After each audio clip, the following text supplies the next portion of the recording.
j'ai une sérieuse hérédité, parce que ma maman était copiste. Je l'ai toujours vue copier. Elle copiait du Van Gogh, elle copiait du Gauguin, et voilà.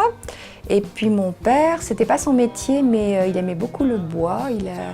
Il a toujours fait des maquettes, il a fait des meubles et il a, surtout vers la fin de sa vie, il a fait beaucoup de marqueterie. Donc je pense qu'il y a cet héritage-là. Et puis peut-être une sensibilité, une recherche, une quête, je crois, de quelque chose qui donne de l'éternité. J'ai fait des stages un peu partout déjà, comme mon mari est linguiste et qu'il aime les langues. Je suis allée en Allemagne, j'ai fait une université d'été en Allemagne.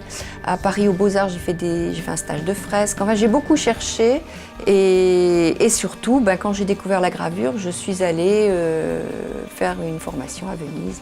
Donc je me suis beaucoup démenée. Et quand j'ai pris ma retraite anticipée il y a quelques années pour me consacrer complètement à l'art, je me suis inscrite à la fac d'art plastique.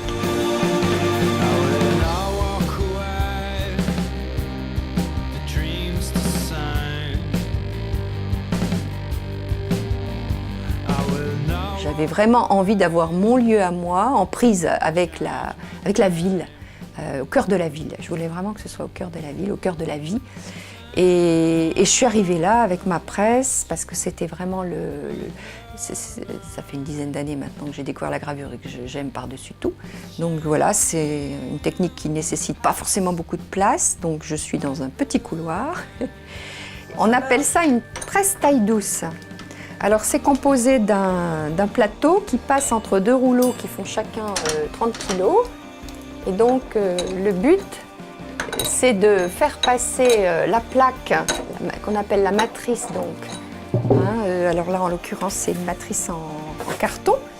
De la placer sur le plateau, de l'ancrer. C'est pas une encre comme l'encre liquide avec laquelle on écrit, c'est une encre pâteuse. Et donc le but, c'est de mettre l'encre ou dans les creux ou sur les reliefs. Ça dépend de la matrice. Je recouvre avec ce qu'on appelle le lange. Il y a quelque chose de l'ordre de l'enfantement. Et puis on fait passer la matrice et la feuille entre les deux rouleaux qui font une pression folle. Vous avez vu, là j'ai serré à ce niveau-là.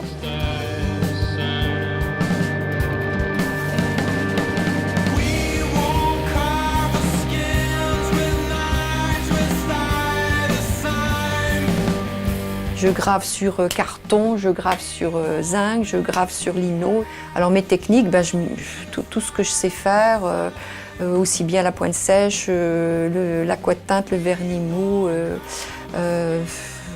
C'est vrai que je m'intéresse beaucoup aux ruines, aux bâtiments anciens.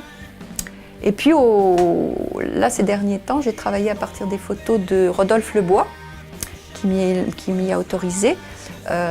Donc j'ai fait un travail sur la gare à partir du centre Pompidou et puis le passage de l'amphithéâtre, qui n'est pas spécialement beau, enfin je trouve pas, mais j'ai essayé de rendre une atmosphère, voilà, j'essaye de, je sais pas si on peut dire, d'y mettre de l'âme.